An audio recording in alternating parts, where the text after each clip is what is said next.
Hello friends, mother cook চ্যানেলে সবাইকে স্বাগত। তো আজকে আমি আপনাদের সাথে শেয়ার করব আইস কফি শেক। আর এটি এই গরমে ঠান্ডা ঠান্ডা খেতে খুবই ভালো লাগে। তো চলুন দেখতে থাকুন আমি কিভাবে বানাই এই আইস কফি শেক। এই আইস কফি শেক বানাবার জন্য এখানে আমি এই কাপের 2 কাপ দুধ নিয়ে নিয়েছি। দুধটাকে ফুটিয়ে ভালো করে ঠান্ডা করে ফ্রিজে রেখে ঠান্ডা করে রেখেছি। এখানে 2 চা চামচ কফি নিয়েছি আর 2 চা চামচ চিনি নিয়েছি। তো প্রথমে আমি এখানে আরেকটা বড় কাপ নিয়ে নিলাম। এই কাপের মধ্যে আমি দিয়ে দেব 2 চামচ চিনি আর এখানে দিয়ে দেব কফিটা।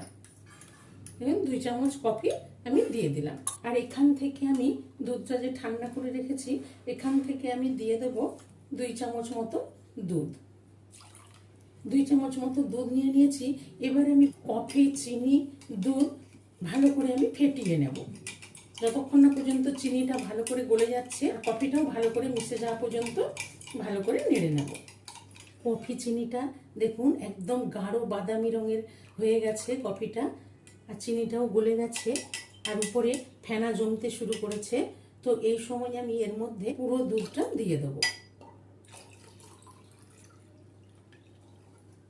পুরো দুধটা আমি ঢেলে দিলাম এর মধ্যে, দিয়ে ভালো করে কফি চিনির সাথে ভালো করে আমি দুধটাকে নেড়ে মিশিয়ে নেব। দুধটা দিয়ে কফি চিনির সাথে ভালো করে নেড়ে মিশিয়ে নিলাম। দেখুন খুব সুন্দর একটা কালার এসে গেছে। এবার আমি এখান থেকে কিছুটা তুলে নেব।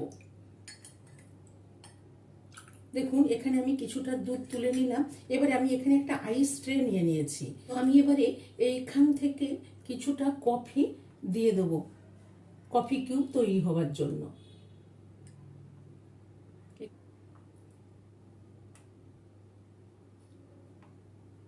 আমি এখানে আইস ট্রের মধ্যে দিয়ে দিলাম। এবার আমি এই আইস ট্রেটাকে ডিপ ফ্রিজে রেখে দেবো, দিয়ে এগুলোকে আমি আইস কিউব তৈরি করে নেব। এবার দেখুন এই বাকি কফিটা আমি একটা মিক্সির জারে নিয়ে নেব, নিয়ে আমি একটু মিক্সিতে ঘুরিয়ে নেব। মিক্সির জারটা আমি ঘুরিয়ে নিলাম। দেখুন কত সুন্দর ফেনা তৈরি হয়ে গেছে। এবার আমি এই মিক্সির জার সমেত আমি ফ্রিজে রেখে দেবো। আপনারা বাটিতে ঢেলেও রাখতে পারেন। তো আমি মিক্সির জারেই রেখে দিলাম, কেন কি যখন সার্ভ করব তখন আবার একবার মিক্সিতে ঘুরিয়ে নেব, তাহলে ফেনাটা খুব ভালো হবে আর কফি শেকটা খুব সুন্দর তৈরি হবে। তো আমি এই অবস্থায় এটাকে ফ্রিজে রেখে দেবো। এবার দেখুন আমি এখানে এই কাপটা নিয়ে নিয়েছি আর এখানে নিয়ে নিয়েছি আমুল ফ্রেশ ক্রিম। এই ফ্রেশ ক্রিম থেকে আমি কিছুটা ক্রিম নিয়ে নেব।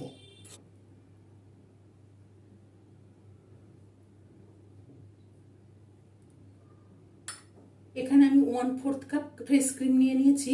এই ক্রিমটাকে আমি ভালো করে ফেটিয়ে নেব। ক্রিমটাকে আমি ভালো করে ফেটিয়ে নিলাম। এই ক্রিমটাকেও আমি ঢেকে ফ্রিজে রেখে দেবো ঠান্ডা করার জন্য। 5-6 ঘন্টা ধরে আমি ডিপ ফ্রিজে রেখে দিয়েছিলাম। কফির আইস কিউবগুলো কত সুন্দর হয়ে গেছে। এই ক্রিমটাও ফেটিয়ে ফ্রিজে রেখে দিয়েছিলাম, ঠান্ডা করে নিয়েছি। এবার আমি কফিটা সার্ভ করে নেব। তো দেখুন এখানে আমি একটা কাপ নিয়ে নিয়েছি বড়, এর মধ্যে আমি এবার কফির আইস কিউবগুলো দিয়ে দেব। আমি 5-6 পিস কফির আইস কিউব দিয়ে দিলাম। এই কফিটাকেও আমি দেখুন ঠান্ডা করে ফ্রিজে রেখে দিয়েছি। এবার আমি এই কফিটাকেও আরেকবার মিক্সিতে ঘুরিয়ে নেব।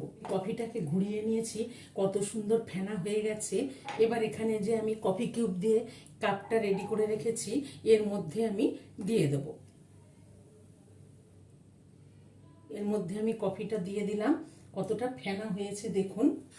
আর এখানে যে ক্রিমটা আমি ফেটিয়ে ফ্রিজে রেখেছিলাম ঠান্ডা করার জন্য, এই ক্রিমটা আমি এবার উপর থেকে দিয়ে দেব।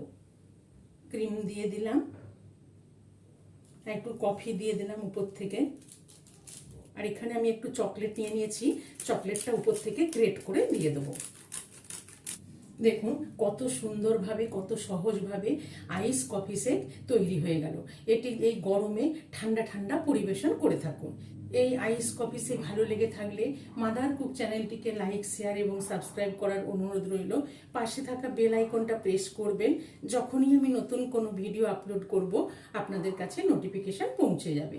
সুস্থ থাকবেন, ভালো থাকবেন।